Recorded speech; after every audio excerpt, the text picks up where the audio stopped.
Dobrý den, Petr Lipový a květnové typy Vineval, ve kterých společně ochutnáme Rieslingy z Alsaska od top vinařství Justin Boxler.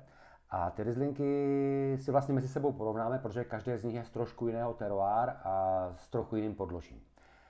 Nejdřív ale pár slov k těm Boxlerům. Justin Boxler je rodinné vinařství, sídlí v Niedermorschwieru, založeno v roce 1672. Dneska je to 11. generace, sourozenci Charlotte a teď jsem zapomněl to jméno, to nevadí. Oba dva studovali vinohradnictví a vinařství v Burgundsku, což je super, protože na těch vínech to bude vidět.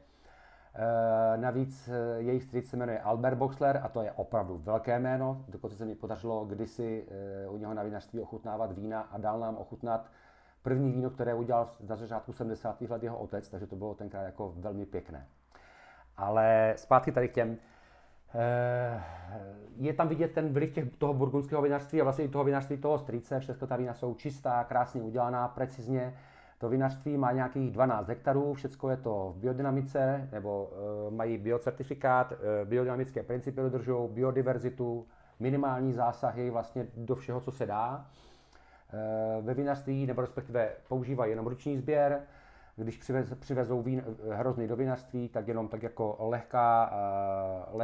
lehký pres a klidně třeba to trvá až 6 hodin, takže jako fakt jako velmi šetrně, samospádem, gravitací, všecko do velkých 100-litrových obrovských dubových sudů, všecko na kalech, jako krásně udělaný. Čistota, preciznost, moc se na to těším. No, tak se do toho pustíme. A jdeme na první víno. A prvním vínem je tedy Justin Boxler, Riesling Lieditfeller, což je vlastně název toho vína. A tady vzadu máme spoustu informací, je to ročník 22. Je to, vlastně ta poloha je na úpatí Grand Cru Sommerberg. A co je zajímavé, je, že vlastně tam je všude kolem žula. A tady je nějaký lom těch podloží a tady na té vinici je mušelkalk, neboli takový starý, drolivý vápenec, který tomu vínu bude dávat úplně jiný průběh a směrování než tady ta další dvě vína. Čtu tady výsadby od roku 1964 až do roku 1972 primárně a pak až 2017, čili poměrně staré vinice. 22, to jsem říkal, víno je suché, mám pocit, že někdo zmiňoval, že tam je 2,5 gramu na litr, což tedy na Alsasko je jako super, protože některá ta alsaská vína jsou taková, jako že mají buď to vyšší cukr, anebo vyšší alkohol. Tady to má 13,5. Ročník 22 ještě jednou říkám. Tak se na to mrknem. Preciznost a čistota. Intenzivní, krásně poskladané, byť je to mladičké, nehorázně slané už od nosu. Žluté plody, takové trošku jako domeruněk, takový náznak i hrušek máslovek,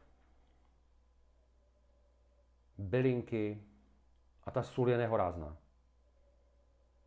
Intenzivní, vyvážená, krásná vůně.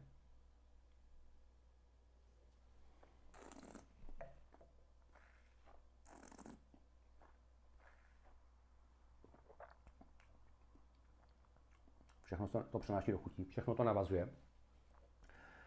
Přidává se citrusová linka, to je krásné, ale ta slanost je úplně jako neskutečná. Šťavnaté, slané, v těle plnější, velmi dlouhá persistence, to je úplně jako, to je mimochodem jediné AOC, jinak tu máme 2 Grand Cru, odlišné, samozřejmě ta jiná půda s tím udělá něco jiného, ale tohle je jako, takhle bych si představoval základní víno každého vinařství. To je rána. A jdeme na druhé víno. A druhým vínem je první dnešní Grand Cru, Brand. Riesling samozřejmě, Justin Boxler a ročník 2020. Brand je jedna z nejslavnějších Grand Cru v Alsasku. Je to velké Grand Cru, je to nějakých 60 hektarů. Takže i ta diverzita tam bude jako odlišná. Tady oni to mají... Kde to máme? Kirchtal. Jo, tak to je ta chladnější část, to je super. Oni mají skoro monopolní vinici vlastně na tom Kirchtalu a to je jako hodně dobrá parcela. Jinak, co tam je?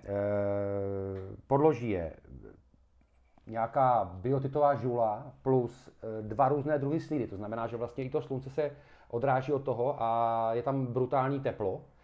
Svah 45 stupňů, podloží jsem říkal. Co to ještě je za informace? Jihovýchodní expozice tady píšou. Jo, tam svítí vlastně slunce pořád, tam je brutální teplo. Vlastně je to v tom místě, kde přes Vogézy vlastně se skoro nedostane déšť, takže tam je sucho, teplo, je tam vítr hodně, to znamená, že oni nemají problémy s plísněma. No, to je tak všechno tady k tomu. 3,8 gramů na litr, takže je taky suché. Oni vědí, že to mají pozbírat.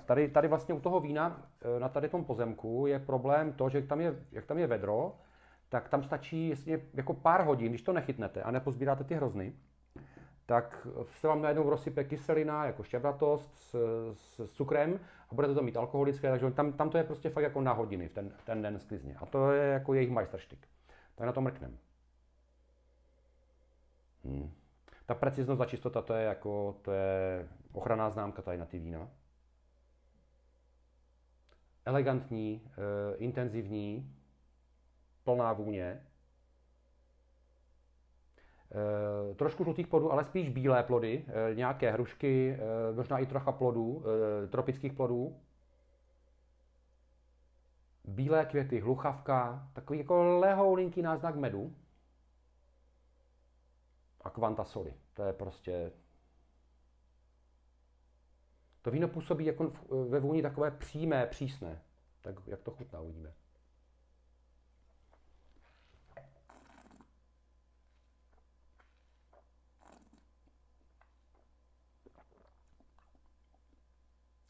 Úplně si to přináší úplně všechno. Tady není žádná citrusová linka, ta žula je taková trochu jiná. Všechno, co jsem říkal o vůni, tak se týká i chuti. Je to plnější, boží kyselina, navíc na co to je za pozemek. Velmi dlouhá persistence, v těle plné, plnější až plné. Krásně vyvážené víno, 20 ročník, takže to má přes 5 let a delších x to vydrží, to je jako... Jo, takže to první víno, to šlo spíš jako do citrusové linky, do žlutých plodů, tady to jde víc jako do bílých, i trošku tropických plodů, ale obojí je to nehorázně slané. Teda jako to. A vinifikace, to jsem říkal na začátku. Pěkný, pěkný. A jdeme na poslední víno a posledním vínem je druhé Grand Cru, Sommerberg, Justin Boxler, Grand Cru, Riesling, 2020 je ročník. Sommerberg, nebo respektive ta vinice je kousek od Troazepy, kousek od Niedermorschmieru, je orientovaná na jih, je prudká, čili 45 stupňů zase, 400 metrů nad mořem a první zmínka od ní je 1214, což je teda jako raritní. Ty hrozny pocházejí ze 2 vinic, to znamená to kivé ze 2 vinic, tady píšou Herrenberg a Shore, vysázené v letech 79 až 89. Manuální sběr, to už jsem říkal předtím, suché víno 1,3 gramu na litr. 14 V. Tak na to mrknem.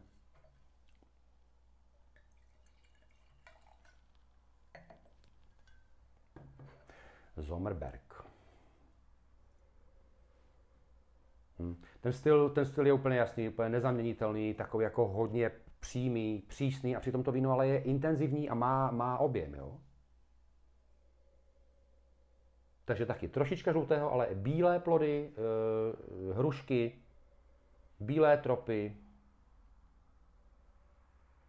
slaměnky, spousta soli, bílé květy. A všechno v takovém kompaktním kabátku, takové krystalicky čisté, řekl bych až přísné. To víno má obrovský potenciál archivační, takže není třeba spěchat s ním na vypití. A pokud, tak si všimněte pod videem potom, jak přistoupit k přípravě, jak dlouho to dopředu otevřít.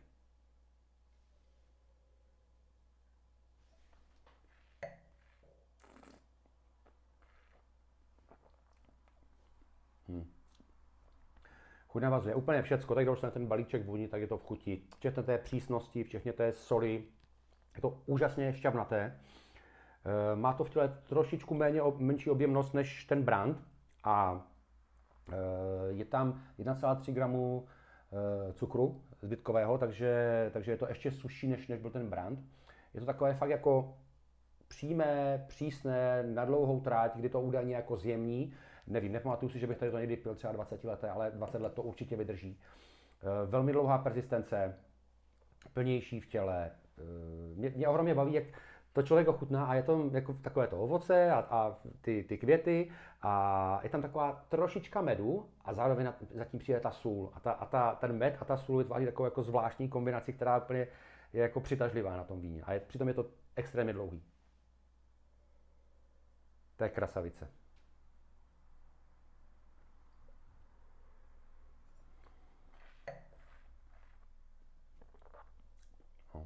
Si nemůžete nechat ujít. A máme tu rekapitulaci. V květnových typech jsem pro vás připravil srovnání 3 Rieslingů od vinařství Justin Boxler z Alsaska. Základní, když by někdo měl takové základní víno, základní Feller 2022 a pak 2 Grand Cru Brand a Sommerberg v ročnících 2020. Jsou to vína, která se dají ochutnat teď, ale samozřejmě čas jim přinese to, co vám vytvoří v bytě harmonii a dokonalý zvukový poslech. Můžete si pak k tomu napárovat jídlo, které najdete taky pod videem.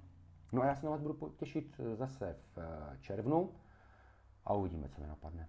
Co mi Bůh přinese před oči a nos. Mějte se krásně. Naschle, ahoj.